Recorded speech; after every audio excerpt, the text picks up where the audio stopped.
On February 6, 2011, in the shadowy corners of the internet, where anonymity reigns supreme and conventional law enforcement struggles to penetrate, a revolution in illicit commerce was quietly taking shape. The date itself seemed unremarkable to the outside world, but deep within the encrypted tunnels of the Tor network, something unprecedented was happening that would forever change how criminals, terrorists, and ordinary citizens could access weapons of war. This is the story of how the dark web became the world's most dangerous arms bazaar, where AK-47s could be ordered like books from Amazon, where grenades were shipped alongside prescription drugs, and where the spoils of war zones found their way into suburban neighborhoods across the globe. The genesis of this digital arms marketplace began not with weapons themselves, but with the establishment of what would become known as the first modern darknet market.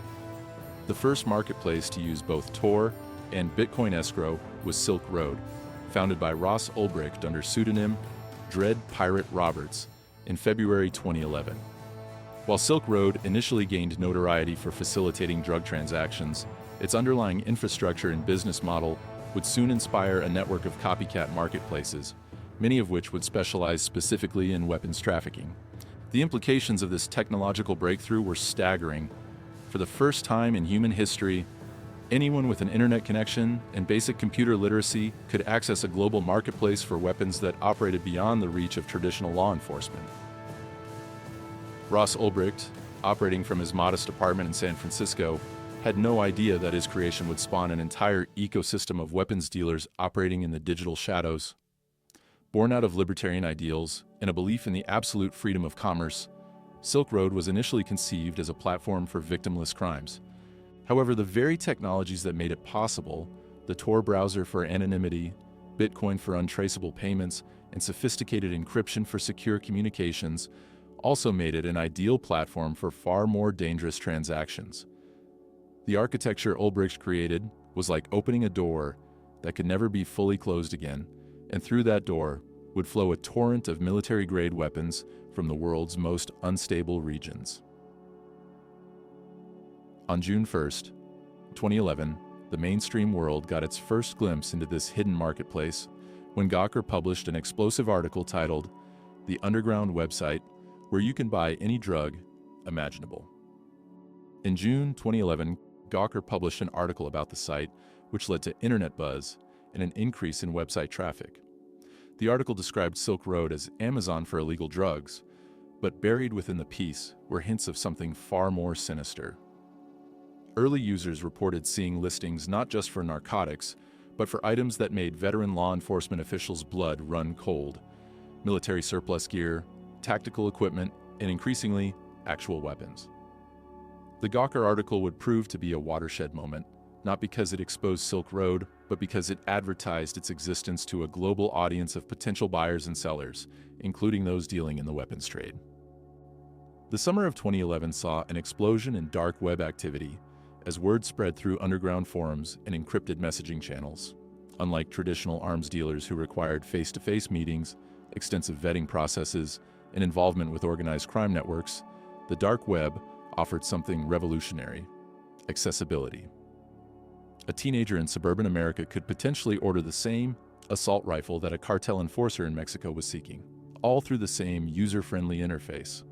The democratization of access to weapons was unprecedented in human history, and its implications were terrifying to security experts who watched the phenomenon unfold in real time.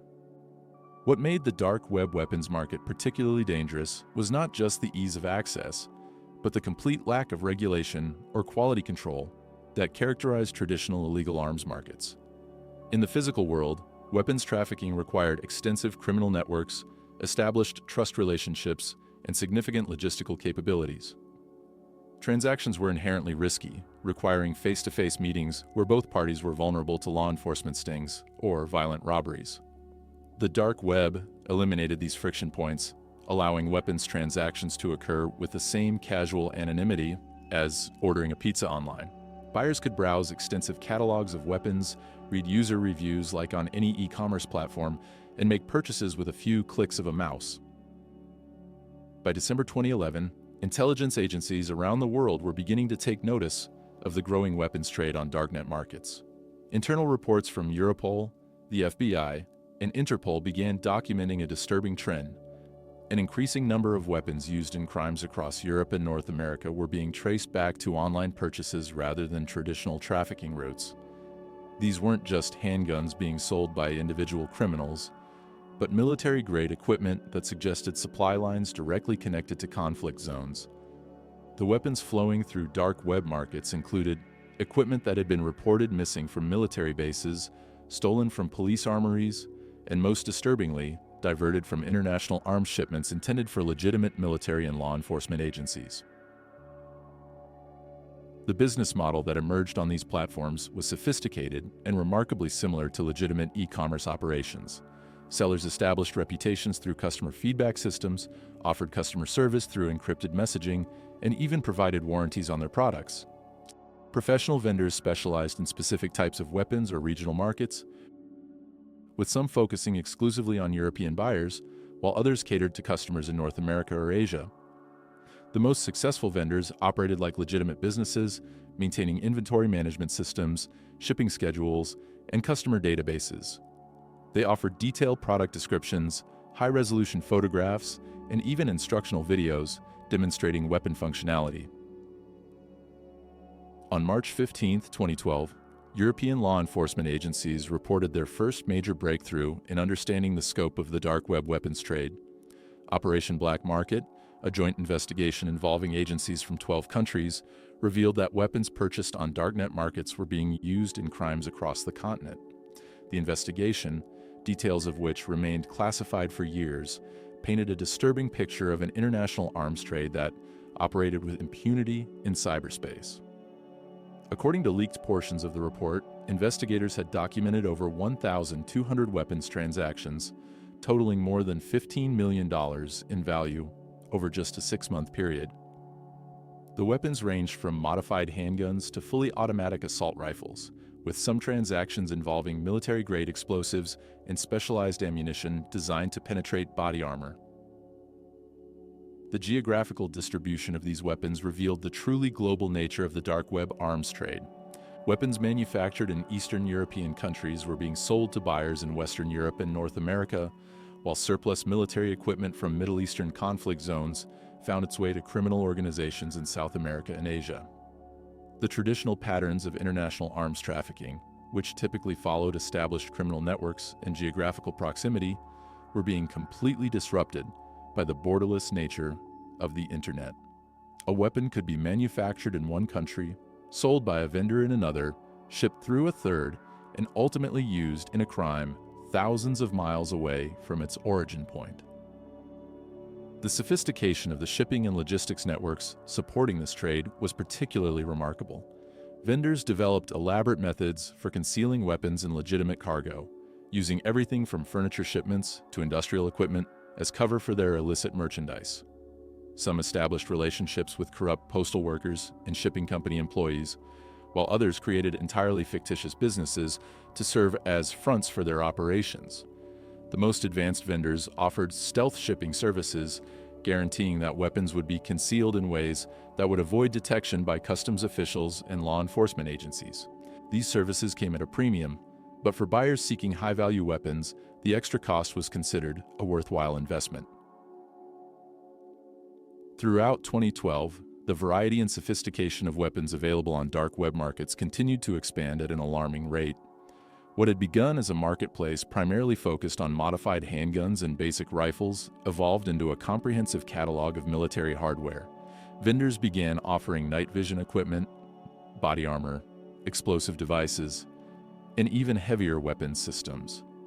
Some listings included items that could only have originated from active military operations, including weapons that bore serial numbers matching equipment reported as lost or stolen from NATO forces operating in Afghanistan and Iraq. The implications were staggering. Weapons intended for use against terrorist organizations were finding their way onto online marketplaces where they could be purchased by anyone with sufficient cryptocurrency. The pricing structure of these markets revealed interesting dynamics about global arms trafficking.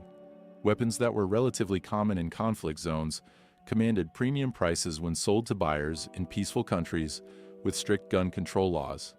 A standard AK-47 assault rifle, which might cost less than $500 in a war zone, could sell for $3,000 or more to a buyer in Western Europe or Japan. Conversely, weapons that were rare in conflict zones but common in civilian markets, such as specific hunting rifles or sporting goods, were priced differently depending on the buyer's location and local regulations.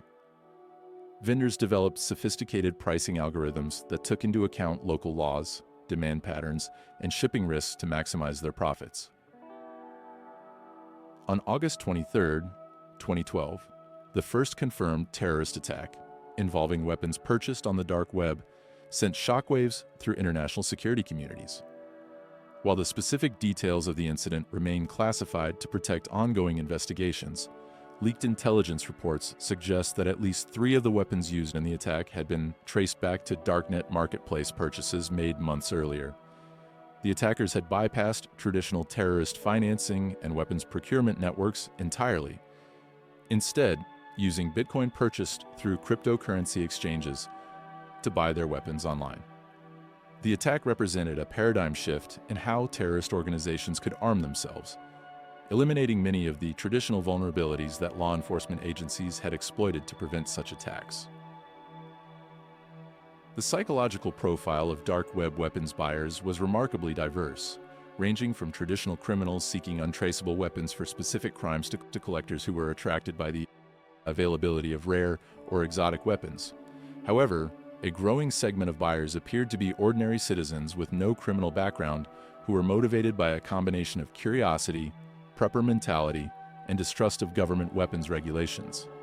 These buyers often started with small purchases, modified handguns or basic assault rifles, before gradually escalating to more sophisticated equipment. The ease of the purchasing process and the apparent lack of consequences emboldened many buyers to make increasingly ambitious purchases. Law enforcement agencies struggled to adapt their investigative techniques to this new paradigm. Traditional methods of combating arms trafficking, infiltrating criminal organizations, monitoring known dealers, and intercepting physical shipments were largely ineffective against a marketplace that operated entirely in cyberspace. Undercover operations required specialized technical skills and significant resources, while the pseudonymous nature of the transactions made it difficult to build cases that would hold up in court.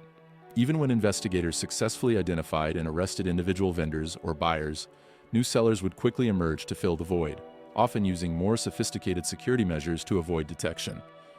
By January 2013, estimates suggested that dark web weapons markets were facilitating thousands of transactions per month, with total transaction values reaching into the tens of millions of dollars annually. Ulbricht created Silk Road in January 2011 and owned and operated the underground website until it was shut down by law enforcement authorities in October 2013.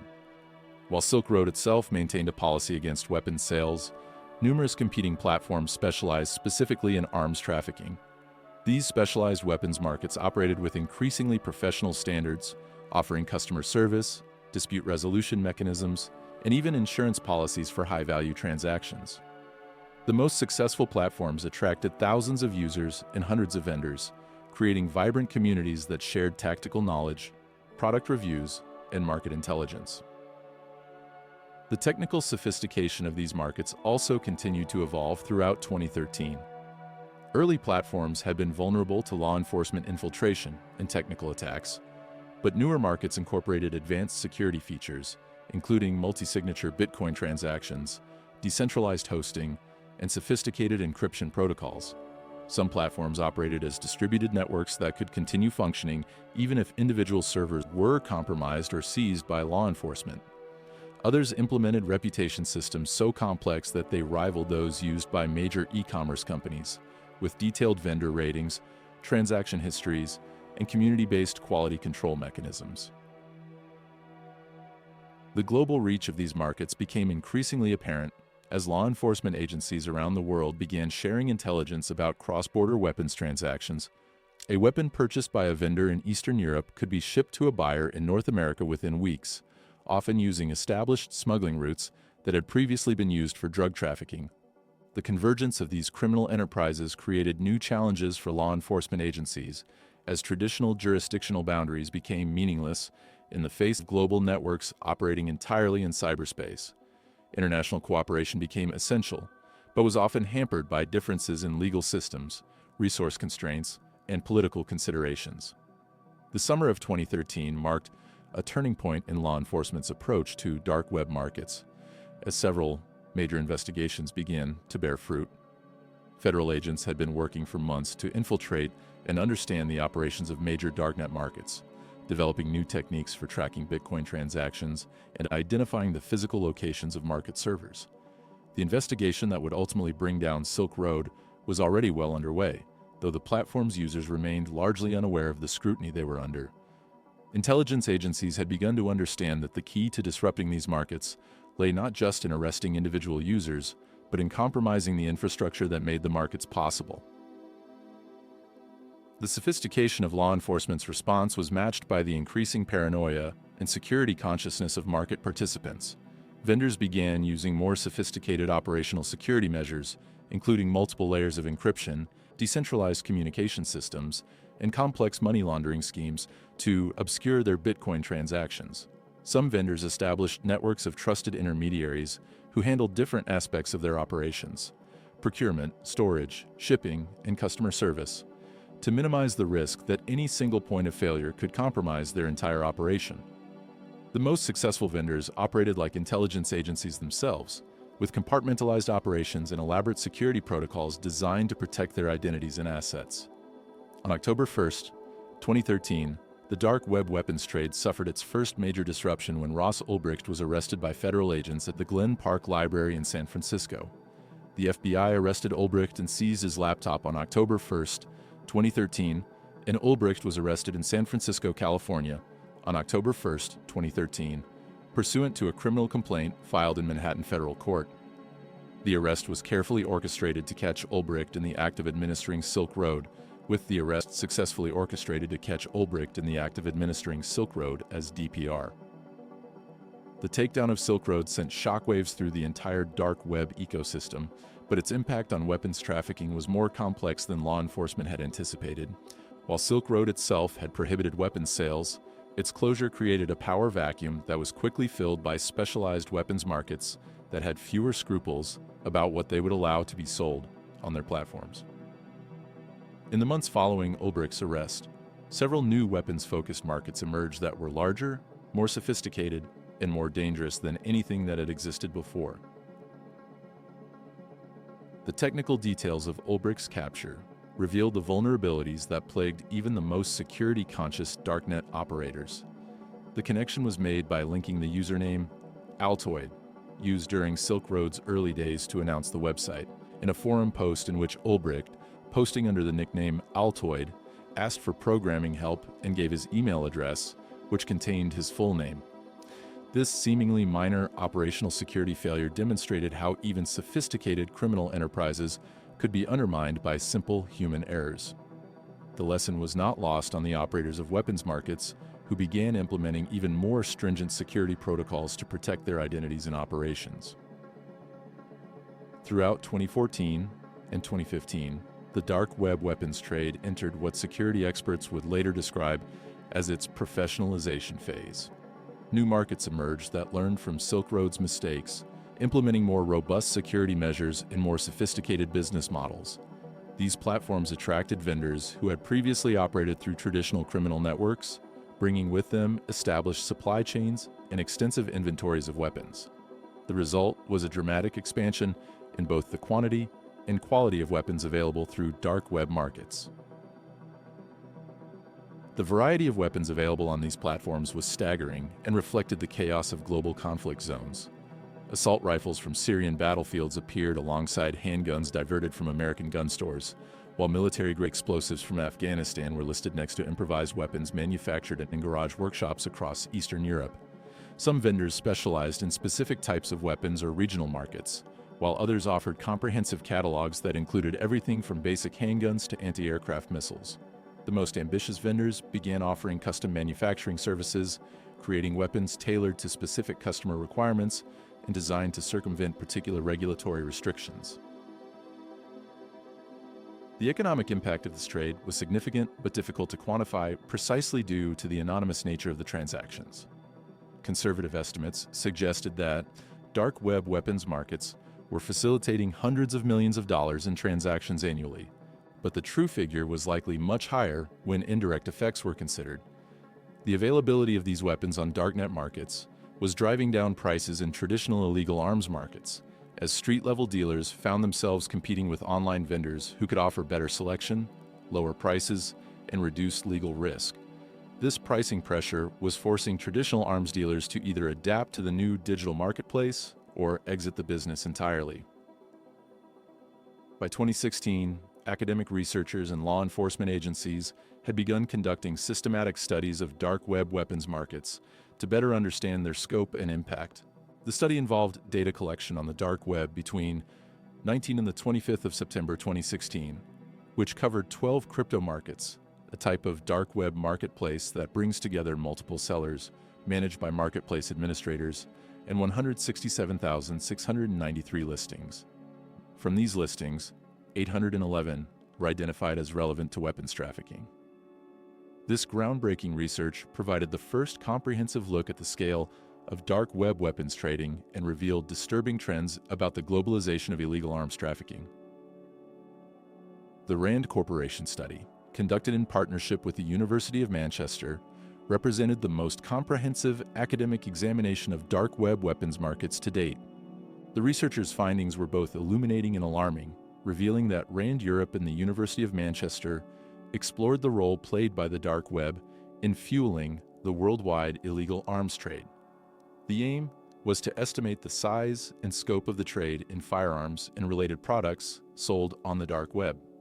The study's methodology was rigorous, involving systematic data collection across multiple platforms over an extended period to ensure that the findings accurately represented the market dynamics. One of the most significant findings of the RAND study was the geographic distribution of weapons and buyers. U.S. weapons' main source of illegal arms trade on the dark web became a headline that captured international attention and raised serious questions about American gun control policies and their effectiveness in preventing weapons from entering illegal markets. The study revealed that weapons manufactured or originally sold in the United States accounted for a disproportionate percentage of the firearms available on dark web markets, suggesting that American weapons were being diverted to illegal markets and then distributed globally through darknet platforms. The implications of this finding were profound for international security and diplomatic relations. Countries with strict gun control laws found that their domestic security was being undermined by weapons that had originated in countries with more permissive firearms regulations. The dark web had effectively created a global marketplace that allowed weapons to flow freely across international borders, circumventing the carefully constructed regulatory frameworks that governments had established to control arms trafficking. This created new challenges for international cooperation and raised questions about how national sovereignty could be maintained in an era of global digital commerce. In 2017, the publication of the RAND study's full findings provided unprecedented insight into the operations of dark web weapons markets. RAND Europe was commissioned by the Economic and Social Research Council to explore the European illegal arms trade, with focus on the role played by the hidden web in fueling and/or facilitating such trade. The study's comprehensive analysis revealed that dark web weapons markets were not just facilitating individual transactions, but were fundamentally altering the structure of global arms trafficking networks. The research revealed that the weapons available on dark web markets fell into several distinct categories, each with its own supply chains and market dynamics. The largest category consisted of handguns that had been diverted from legitimate retail channels, often through straw purchases or thefts from gun stores and private collections. The second major category included military surplus weapons that had been decommissioned or declared surplus by various armed forces around the world. These weapons were often reactivated by criminal technicians and sold through darknet markets to buyers who were attracted by their military pedigree and proven reliability. The third category was perhaps the most disturbing: weapons that had been diverted from active conflict zones. These included weapons that had been provided to legitimate military and law enforcement agencies by international donors, only to find their way onto dark web markets through corruption, theft, or battlefield losses. Some of these weapons bore markings indicating they had been manufactured specifically for government purchasers, suggesting that the diversion was occurring at high levels within supposedly secure supply chains. The availability of these weapons on civilian markets represented a massive failure of weapons tracking and accountability systems. Throughout 2018 and 2019, the dark web weapons trade continued to evolve in response to both technological developments and law enforcement pressure. New platforms emerged that incorporated lessons learned from previous law enforcement operations, implementing more sophisticated security measures and more decentralized operational models. Some markets moved away from centralized platforms entirely, instead operating as networks of individual vendors who communicated through encrypted messaging systems and conducted transactions through peer-to-peer networks that were virtually impossible for law enforcement to monitor or disrupt. The customer base for dark web weapons markets also continued to expand and diversify during this period. While early users had been primarily criminals seeking weapons for specific illegal activities, the user base gradually expanded to include collectors, firearms enthusiasts living in countries with restrictive gun laws, and individuals motivated by political or ideological concerns. This diversification of the customer base created new market dynamics, with different types of buyers willing to pay premium prices for different types of weapons and services. Collectors and enthusiasts were often willing to pay substantial premiums for rare or historically significant weapons, creating a lucrative niche market that attracted specialized vendors.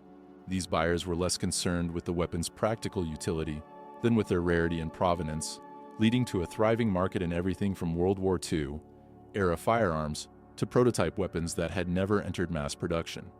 Some vendors began offering detailed documentation and authentication services for high-end collectors, creating a parallel market in weapons provenance and certification. A comprehensive study conducted between July and December 2019 provided the most detailed snapshot of dark web weapons markets to date. This study provides a snapshot of the availability of weapons across 8 omnibus or high street and 12 specialist darknet or illicit crypto markets between July and December 2019. Overall, 2,124 weapons were identified, of which 11% were found on niche markets, and tracked darknet markets between July and December 2019 and found 2,124 weapons for sale, 1,497 handguns, 219 rifles, 41 submachine guns, and 34 shotguns. The most common categories were handguns, 70.5%, followed by rifles. The detailed breakdown of weapons types revealed interesting patterns about market demand and supply chains. The dominance of handguns in the marketplace reflected both their relative ease of concealment for shipping purposes and the strong demand from buyers seeking personal protection or planning criminal activities that required easily concealed weapons. The presence of submachine guns and other fully automatic weapons indicated that vendors had access to military-grade equipment that should have been strictly controlled under international weapons agreements. The study's findings about market specialization were particularly revealing.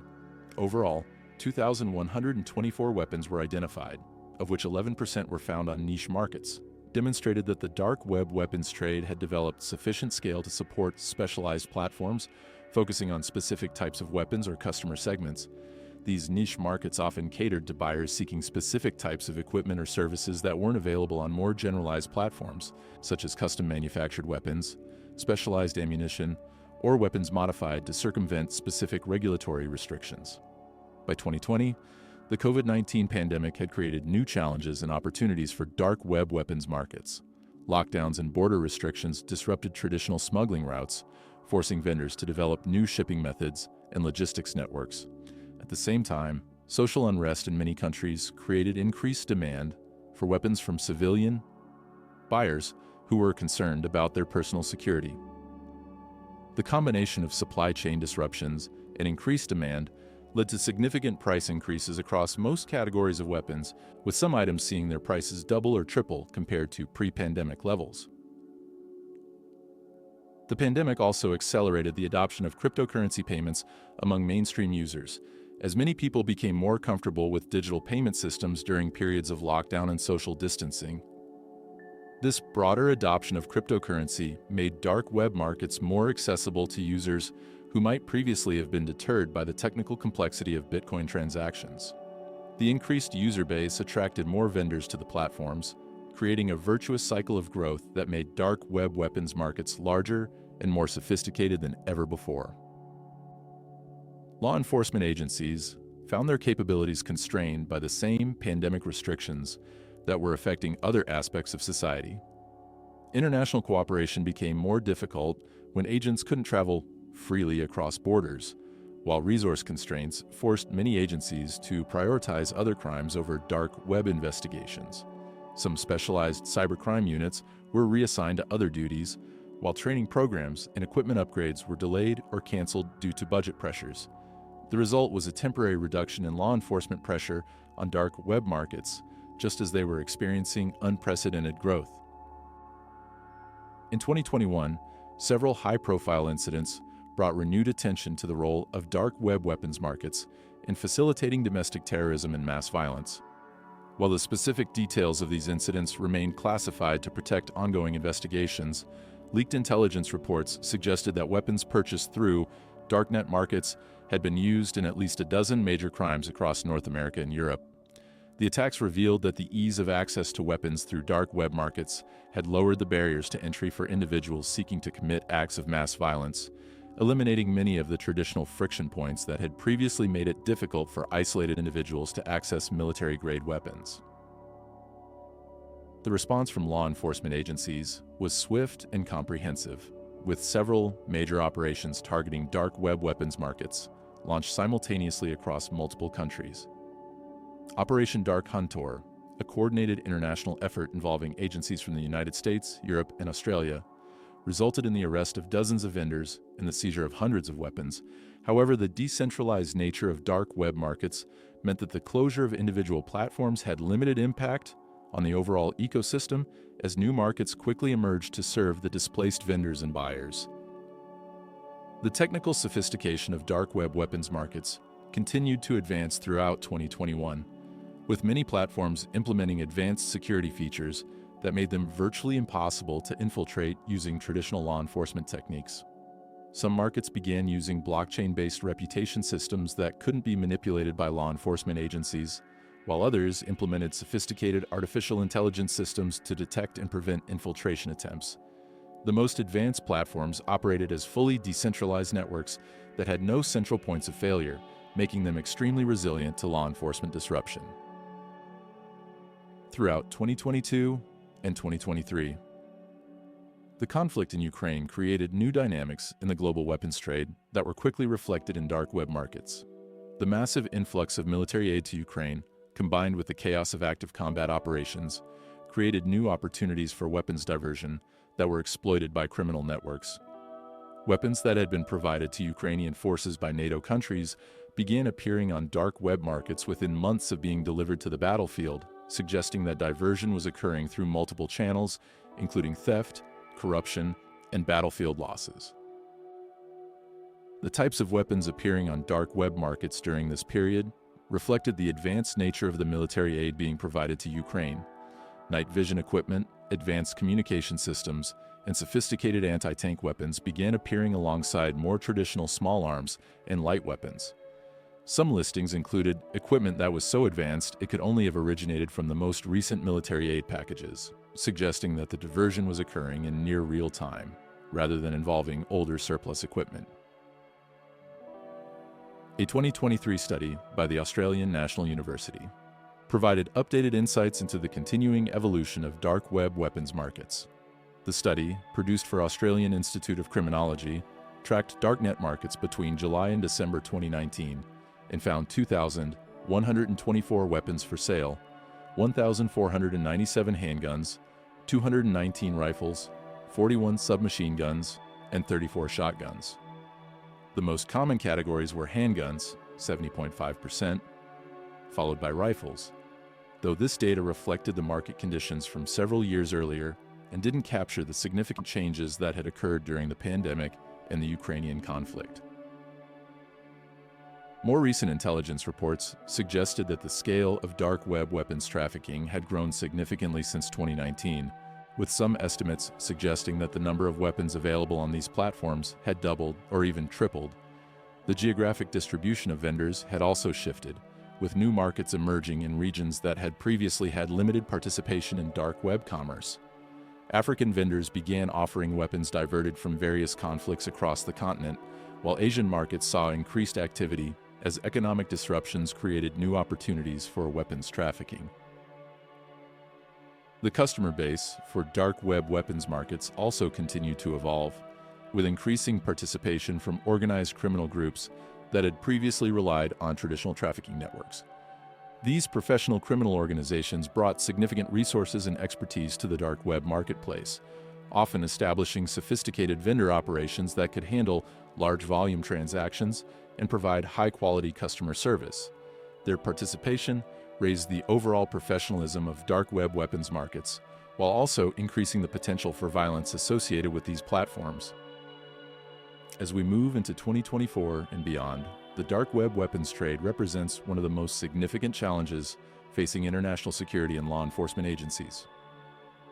The combination of anonymous communication technologies, untraceable payment systems, and global shipping networks has created a marketplace that operates largely beyond the reach of traditional regulatory and enforcement mechanisms.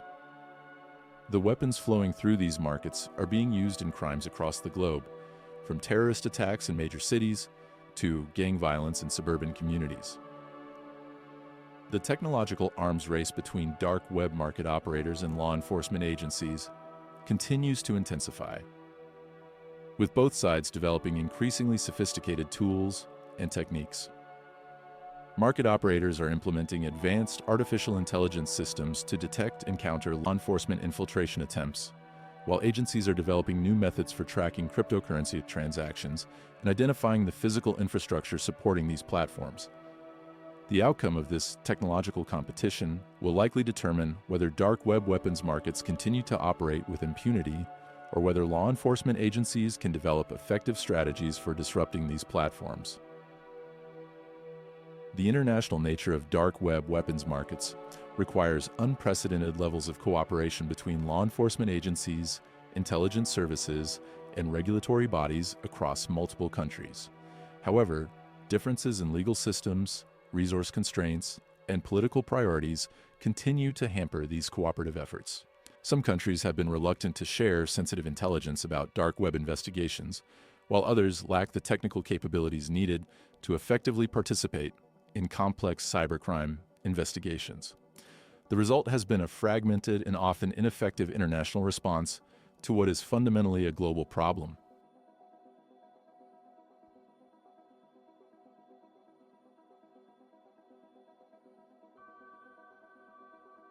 The future of dark web weapons markets will likely be shaped by several key factors, including technological developments in both criminal and law enforcement capabilities, changes in the global security environment, and the evolution of international cooperation mechanisms. Emerging technologies such as quantum computing could potentially render current encryption methods obsolete, fundamentally altering the balance between privacy and law enforcement access. Similarly, developments in artificial intelligence and machine learning could either make it easier for criminals to evade detection or provide law enforcement agencies with new tools for identifying and disrupting illegal activities. The ongoing conflicts in Ukraine, the Middle East, and other regions continue to generate massive quantities of surplus military equipment that inevitably finds its way onto illegal markets. As these conflicts evolve and potentially resolve, the disposition of weapons stockpiles will be a critical factor in determining the future supply of weapons available through dark web markets. International efforts to properly account for and secure military aid will be essential to preventing further diversion of weapons to criminal markets. The regulatory response to dark web weapons markets has been hampered by the international nature of the Internet and the challenges of applying national laws to platforms that operate across multiple jurisdictions.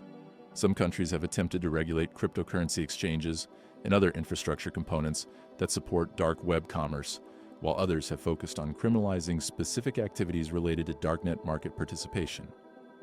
However, the effectiveness of these regulatory approaches remains limited as long as criminals can simply relocate their operations to jurisdictions with more permissive regulatory environments. The human cost of dark web weapons trafficking extends far beyond the immediate victims of crimes committed with these weapons. The easy availability of military-grade weapons through dark web markets has contributed to the escalation of violence and conflicts around the world, as participants can easily acquire weapons that would have been difficult or impossible to obtain through traditional channels. The proliferation of these weapons has also contributed to the destabilization of regions that were previously peaceful, as criminal organizations and terrorist groups have gained access to equipment that allows them to challenge state authority more effectively. The psychological impact of knowing that such weapons are readily available to anyone with internet access and a cryptocurrency wallet cannot be underestimated. The democratization of access to weapons of war has fundamentally altered the security calculus for individuals, communities, and nations. Parents worry about their children's safety in schools that might be targeted by individuals who obtain their weapons through dark web markets, while security planners must account for the possibility that terrorist attacks could involve weapons that were never part of official intelligence assessments of available threats. Educational institutions and community organizations have begun developing programs designed to increase awareness of dark web weapons markets and their associated risks. These programs aim to help young people understand the legal and personal consequences of participating in dark web commerce, while also providing information about how to report suspicious online activities to law enforcement agencies. However, the effectiveness of these educational approaches remains unclear, particularly given the sophisticated marketing techniques used by dark web vendors to attract new customers. The economic impact of dark web weapons markets extends beyond the direct costs of the weapons themselves to include the broader costs of increased security measures, law enforcement investigations, and victim services. Communities affected by crimes committed with weapons purchased through dark web markets often face significant costs for increased police presence, victim counseling services, and security upgrades for public facilities. Insurance companies have begun factoring the risk of dark web-related crimes into their premium calculations, leading to increased costs for businesses and individuals in affected areas. The international development community has also begun to recognize the impact of dark web weapons markets on their work in conflict-affected regions. Development programs designed to promote peace and stability can be undermined by the easy availability of weapons through online markets that operate beyond the reach of local authorities. Some organizations have begun incorporating cybersecurity and dark web monitoring components into their programs, recognizing that traditional approaches to weapons control and conflict prevention may be insufficient in an era of global digital commerce. The medical community has documented the changing patterns of injuries associated with crimes committed using weapons purchased through dark web markets. Emergency room physicians report seeing injuries consistent with military-grade ammunition and weapons that were previously rare in civilian settings. The increased lethality of weapons available through dark web markets has led to changes in trauma treatment protocols and increased demands for specialized medical equipment and training. Hospitals in areas with high rates of dark web weapons-related crimes have had to invest in military-grade trauma equipment that was previously only found in combat zone medical facilities. Research institutions and think tanks continue to study the evolving dynamics of dark web weapons markets, though their work is often constrained by the sensitive nature of the subject matter and the challenges of accessing reliable data about illegal activities. Academic researchers must navigate complex ethical considerations when studying these markets, balancing the need for scientific understanding with concerns about potentially providing information that could be misused by criminals. Some institutions have established specialized research centers focused on understanding the intersection of technology and criminal activity, but their work is often classified or restricted to prevent sensitive methodologies from falling into the wrong hands. The University of Manchester's collaboration with RAND Corporation on dark web weapons research established many of the methodological standards that subsequent studies have followed. Their approach of systematic data collection across multiple platforms over extended periods has become the gold standard for academic research in this field, though replicating their work has proven challenging due to the constantly evolving nature of dark web markets and the sophisticated security measures employed by platform operators. By late 2023, intelligence agencies estimated that dark web weapons markets were facilitating transactions worth hundreds of millions of dollars annually, with the actual figure likely being significantly higher due to the difficulty of tracking all transactions across decentralized platforms. The scale of this commerce represented a fundamental shift in how illegal weapons moved around the globe, with traditional trafficking networks being supplemented and in some cases replaced entirely by digital marketplaces that operated with minimal physical infrastructure and maximum anonymity. The geographic distribution of this trade revealed troubling patterns about global weapons flows. Countries that had historically been sources of illegal weapons, such as those emerging from conflicts or with weak governance structures, found their weapons appearing on global markets with unprecedented speed and efficiency. Simultaneously, countries that had previously been relatively isolated from international weapons trafficking due to their geographic location or strong border controls found themselves dealing with weapons that had been purchased online and shipped through legitimate postal and commercial delivery systems. The sophistication of money laundering operations supporting dark web weapons markets had evolved to rival those used by major international criminal organizations. Vendors employed complex networks of cryptocurrency exchanges, mixing services, and shell companies to obscure the origins and destinations of their payments. Some operations involved dozens of intermediate transactions spread across multiple countries and currency types, making it virtually impossible for investigators to trace the flow of funds, even when they had access to sophisticated blockchain analysis tools. The emergence of specialized service providers within the dark web weapons ecosystem represented another level of professionalization that concerned law enforcement agencies. These service providers offered everything from weapons customization and modification services to specialized shipping and logistics support. Some vendors focused exclusively on providing stealth shipping services, guaranteeing that weapons would be packaged and shipped in ways that would avoid detection by customs and law enforcement agencies. Others offered technical support for weapons maintenance and operation, providing instruction manuals, video tutorials, and even live chat support for customers who needed assistance with their purchases. The customer service standards maintained by successful dark web weapons vendors often exceeded those found in legitimate e-commerce operations. Top-tier vendors offered comprehensive warranties on their products, detailed tracking information for shipments, and sophisticated dispute resolution mechanisms for transactions that didn't meet customer expectations. Some vendors maintained customer relationship management systems that tracked individual buyer preferences and purchase histories, allowing them to offer personalized recommendations and loyalty programs similar to those used by major retailers. The technical infrastructure supporting dark web weapons markets continued to evolve in response to both law enforcement pressure and the natural progression of internet technology. Early markets had relied on relatively simple Tor-hidden services that were vulnerable to various forms of attack and infiltration. However, by 2024, the most sophisticated markets were operating as fully distributed systems that had no central points of failure and could continue operating even if significant portions of their network were compromised or seized by law enforcement. These advanced markets employed sophisticated reputation systems that were resistant to manipulation by either law enforcement agencies or competing vendors.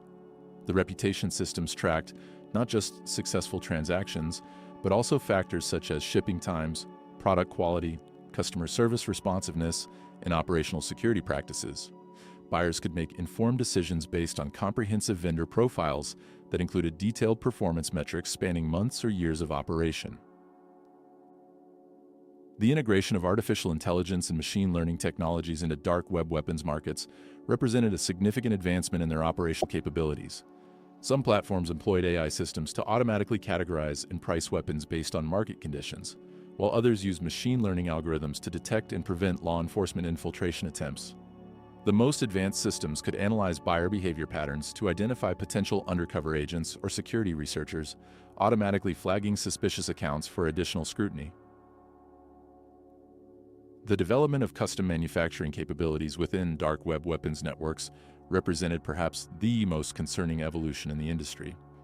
Rather than simply redistributing existing weapons, some vendors began offering custom manufacturing services that could produce weapons tailored to specific customer requirements. These services range from relatively simple modifications of existing weapons to the complete design and manufacture of entirely new weapon systems based on customer specifications. The custom manufacturing operations were often sophisticated enterprises that employed skilled machinists, engineers, and designers who had been recruited from legitimate defense contractors or had developed their expertise through military service. Some operations possessed computer-controlled machining equipment that could produce weapons components to military specifications, while others focused on innovative designs that were intended to circumvent specific regulatory restrictions or detection methods. The most ambitious custom manufacturing operations offered complete weapon systems that incorporated advanced features such as integrated suppressors, specialized ammunition compatibility, and modular designs that allowed weapons to be easily disassembled for shipping and storage. Some vendors even offered research and development services, working with customers to develop entirely new weapon concepts that could be manufactured and delivered within weeks or months of the initial design consultation.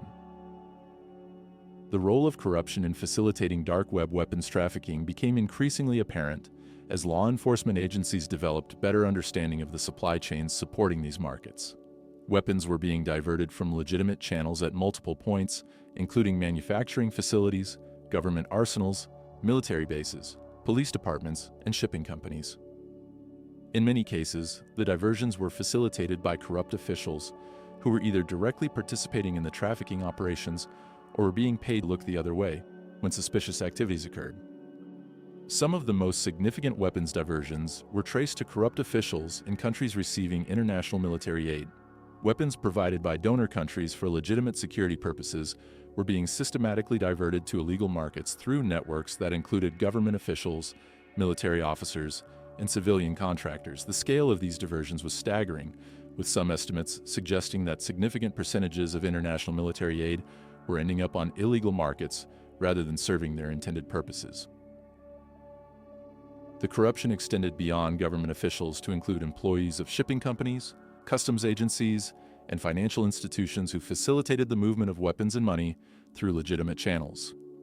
These corrupt networks provided essential services that allowed dark web weapons vendors to operate with minimal risk of detection, creating a parallel infrastructure that supported illegal commerce while appearing to be entirely legitimate. Intelligence agencies around the world began developing specialized capabilities for monitoring and disrupting dark web weapons markets, though their efforts were often hampered by legal restrictions and resource constraints. The international nature of these markets meant that effective law enforcement required unprecedented levels of cooperation between agencies from different countries, each operating under different legal frameworks and with different priorities and capabilities. Some agencies developed sophisticated technical capabilities for infiltrating dark web markets and monitoring criminal communications, while others focused on following the money trails associated with cryptocurrency transactions. The most successful operations combined multiple approaches, using technical infiltration to identify targets and financial investigations to build prosecutable cases. However, the constantly evolving nature of dark web markets meant that law enforcement agencies were often playing catch-up with criminals who could adapt their methods more quickly than official agencies could modify their procedures. The legal challenges associated with prosecuting dark web weapons cases proved to be as complex as the technical challenges of investigating them.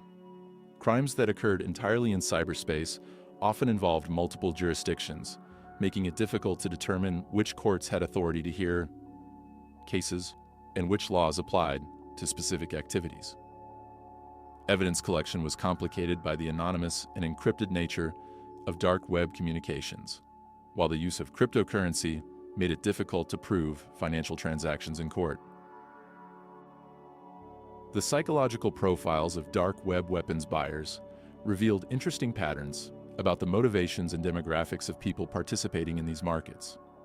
Early buyers had been primarily individuals with existing criminal connections who saw dark web markets as a more convenient alternative to traditional weapons procurement methods. However, as the markets became more accessible and user-friendly, they began attracting buyers who had no previous involvement in criminal activities. Many buyers appeared to be motivated by a combination of curiosity, collecting interests, and concerns about personal security in an increasingly uncertain world. Some were attracted by the availability of weapons that were illegal or heavily regulated in their home countries, while others were drawn to the apparent anonymity and convenience of online purchasing. The most concerning segment of buyers consisted of individuals who appeared to be stockpiling weapons for unknown purposes, making large purchases of diverse weapon types over extended periods. The demographics of dark web weapons buyers were remarkably diverse, spanning different age groups, educational levels, and socioeconomic backgrounds. However, certain patterns were apparent, including a higher representation of individuals with technical backgrounds who were comfortable navigating complex computer systems and cryptocurrency transactions. Many buyers had previous experience with other forms of dark web commerce, having initially discovered these markets through drug purchases or other illegal activities. The impact of dark web weapons markets on traditional criminal organizations was complex and varied depending on the specific organization and geographic region. Some established criminal groups embraced the new technology, using dark web markets to expand their weapons procurement capabilities and access new types of equipment that had previously been difficult to obtain. These organizations often had the resources and expertise needed to operate sophisticated vendor accounts on dark web platforms, allowing them to both buy and sell weapons through these channels. Other criminal organizations viewed dark web markets as a threat to their traditional business models and territorial control. Street-level weapons dealers found themselves competing with online vendors who could offer better prices, wider selection, and reduced legal risk. Some traditional criminal networks attempted to adapt by establishing their own dark web operations, while others focused on providing services that couldn't be easily replicated online, such as immediate delivery and hands-on customer support. The democratization of weapons access through dark web markets also created new competitive dynamics within criminal organizations. Individual members could potentially access high-quality weapons without going through traditional organizational hierarchies, undermining the control that leaders had previously exercised over their subordinates' capabilities. This led to internal tensions within some criminal organizations as traditional power structures were challenged by the easy availability of weapons through online channels. The role of state actors in dark web weapons markets remained largely hidden, but was suspected by intelligence agencies to be significant. Some countries were believed to be using dark web markets as covert channels for providing weapons to proxy organizations or allied groups, while maintaining plausible deniability about their involvement.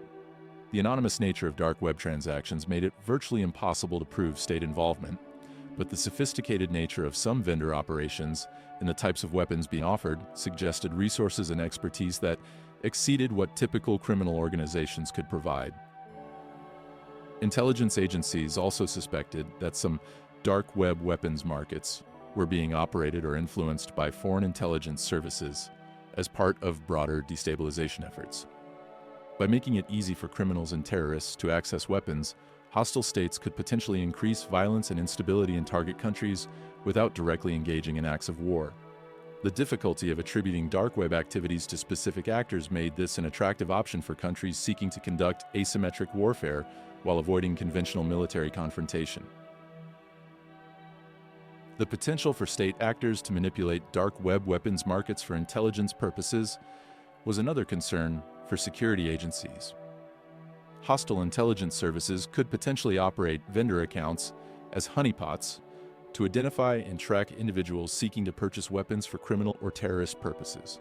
Similarly, they could monitor buyer activities to gather intelligence about criminal organizations, terrorist groups, and individual extremists operating in target countries. The technological evolution of dark web markets continued to accelerate throughout 2024, with new innovations appearing regularly that made these platforms more secure, user-friendly, and resistant to law enforcement disruption.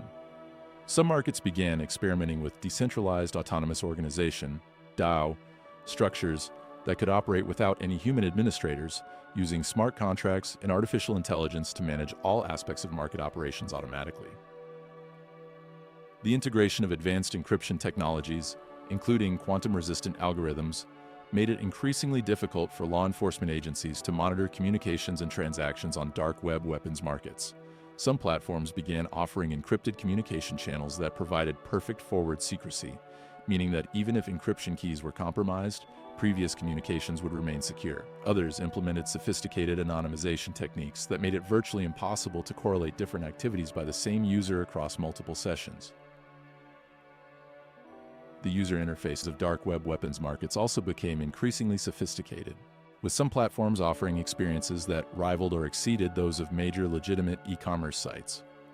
Advanced search and filtering capabilities allowed buyers to quickly find specific types of weapons based on detailed criteria, while recommendation systems suggested products based on purchase history and browsing behavior. Some platforms even offered virtual reality showcases that allowed buyers to examine weapons in detail before making purchase decisions. The global law enforcement response to dark web weapons markets intensified significantly in 2024, with several major international operations targeting the infrastructure and personnel supporting these platforms. Operation Dark Network, a coordinated effort involving more than 30 countries, resulted in the simultaneous seizure of dozens of dark web servers and the arrest of hundreds of vendors and buyers. However, the decentralized nature of modern dark web markets meant that the impact of these operations was limited, with new platforms quickly emerging to replace those that had been shut down. The most successful law enforcement operations focused not just on arresting individual participants, but on disrupting the broader ecosystem that supported dark web weapons trafficking. This included targeting cryptocurrency exchanges that facilitated payments, shipping companies that were being used to transport weapons, and technology providers that offered services to dark web markets. By attacking multiple components of the ecosystem simultaneously, law enforcement agencies were able to create more significant and lasting disruption than had been achieved by previous operations that focused solely on individual markets or vendors. International cooperation reached unprecedented levels as countries recognized that dark web weapons trafficking represented a shared threat that required coordinated responses. Information sharing agreements were established that allowed real-time intelligence sharing about dark web activities, while joint task forces were created to pursue complex investigations that crossed multiple jurisdictions. Some countries began stationing liaison officers with partner agencies to facilitate rapid coordination of cross-border investigations. The technical capabilities that law enforcement agencies developed for investigating dark web weapons markets represented significant advances in cybercrime investigation techniques. Specialized software tools were created that could automatically monitor multiple dark web markets simultaneously, tracking changes in vendor offerings, pricing trends, and customer behavior patterns. Machine learning algorithms were employed to identify suspicious activities and potential security vulnerabilities that could be exploited for investigation purposes. Blockchain analysis capabilities became increasingly sophisticated, allowing investigators to trace cryptocurrency transactions through complex networks of exchanges and mixing services. Some agencies developed partnerships with cryptocurrency companies that provided access to transaction data and analytical tools that could follow money trails across multiple blockchain networks. Advanced visualization tools were created that could map complex networks of financial relationships and identify key nodes that could be targeted for disruption. Digital forensics capabilities also advanced significantly, with new tools being developed that could recover data from encrypted devices and analyze the sophisticated operational security measures employed by dark web market participants. Some agencies established dedicated cybercrime laboratories that could handle the most complex technical challenges associated with dark web investigations, while others developed partnerships with academic institutions and private sector cybersecurity companies to access cutting-edge research and development capabilities. The legal framework governing dark web weapons prosecutions continued to evolve as courts grappled with the novel legal issues raised by these cases. Traditional weapons trafficking laws were often inadequate for addressing the complexities of cyberspace transactions, leading to the development of new legal theories and prosecution strategies. Some jurisdictions enacted specific legislation targeting dark web commerce, while others relied on broader conspiracy and racketeering statutes to prosecute complex cases involving multiple defendants across different countries. The evidentiary challenges associated with dark web weapons cases pushed the boundaries of what courts were willing to accept as proof of criminal activity. Prosecutors had to develop new techniques for authenticating digital evidence and establishing the reliability of information obtained through undercover investigations on anonymous networks. Expert witnesses became essential for explaining complex technical concepts to juries, who often had limited understanding of cryptocurrency, encryption, and dark web technologies. International legal cooperation mechanisms were stressed by the demands of dark web weapons investigations, which often required rapid sharing of evidence and coordination of prosecutions across multiple jurisdictions. Mutual legal assistance treaties were updated to address the specific challenges of cybercrime cases, while new protocols were developed for handling sensitive intelligence information that needed to be shared between countries without compromising ongoing operations. The societal impact of dark web weapons markets extended far beyond the immediate criminal justice implications to affect broader questions about privacy, technology policy, and the relationship between individual freedom and collective security. Civil liberties advocates raised concerns about the expansion of government surveillance capabilities that were being developed to combat dark web crime, arguing that these tools could be misused to monitor legitimate political dissent and other protected activities. Technology policy debates increasingly focused on the balance between preserving the privacy and security benefits of encryption and anonymization technologies while preventing their misuse for criminal purposes. Some policymakers proposed restrictions on the availability of advanced encryption tools, while others argued that weakening encryption would create vulnerabilities that could be exploited by both criminals and hostile foreign governments. The economic implications of dark web weapons markets created ripple effects throughout multiple industries, from increased security costs for businesses to higher insurance premiums for individuals and organizations in affected areas. Some communities experienced significant economic disruption as concerns about weapons-related violence affected property values, business investment, and tourism. The costs of enhanced law enforcement capabilities and criminal justice processing also represented significant public expenditures that had to be balanced against other government priorities. Looking toward the future, the trajectory of dark web weapons markets appears to be toward even greater sophistication and decentralization, making them increasingly difficult for law enforcement agencies to monitor and disrupt effectively. Emerging technologies such as quantum computing, artificial intelligence, and advanced robotics are likely to create new opportunities for both criminal innovation and law enforcement response, setting up an ongoing technological arms race between criminals and authorities. The international nature of dark web weapons trafficking will continue to require unprecedented levels of cooperation between countries that have traditionally been reluctant to share sensitive intelligence and law enforcement information. The development of effective responses will depend on whether the international community can overcome political, legal, and technical barriers to create truly integrated approaches to combating this global threat.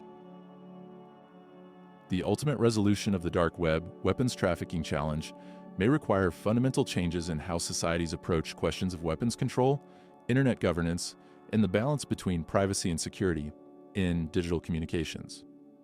As these markets continue to evolve and expand, they will likely force governments, technology companies, and civil society organizations to confront difficult questions about the kind of digital future they want to create and what trade-offs they are willing to accept in pursuit of security and public safety. The story of dark web weapons markets represents one of the most significant developments in international security and organized crime in the early 21st century. What began as a technological innovation designed to protect privacy and enable free communication has evolved into a global marketplace for the tools of violence that operates largely beyond the reach of traditional law enforcement. The weapons flowing through these markets are being used in crimes around the world, from terrorist attacks in major cities to gang violence in suburban communities, fundamentally altering the security landscape for individuals, communities, and nations. As we continue to grapple with the implications of this technology-enabled transformation of weapons trafficking, it becomes clear that traditional approaches to arms control and law enforcement are inadequate for addressing the challenges posed by global digital marketplaces. The future will require new forms of international cooperation, innovative technological solutions, and perhaps most importantly, a fundamental rethinking of how societies balance competing values of privacy, security, and freedom in an increasingly connected world. The dark web weapons trade stands as a stark reminder that technological innovation can have profound unintended consequences, and that the same tools that can be used to protect human rights and enable legitimate commerce can also be exploited for the most dangerous forms of criminal activity. As we move forward, the challenge will be finding ways to preserve the benefits of digital privacy and anonymity while preventing their misuse for activities that threaten the safety and security of people around the world. This ongoing story continues to unfold in real time, with new developments occurring daily as criminals develop more sophisticated methods, law enforcement agencies enhance their capabilities, and policymakers struggle to create effective regulatory frameworks for technologies that transcend traditional boundaries of jurisdiction and control. The ultimate outcome of this struggle will have profound implications not just for public safety and security, but for the fundamental character of digital society in the 21st century and beyond.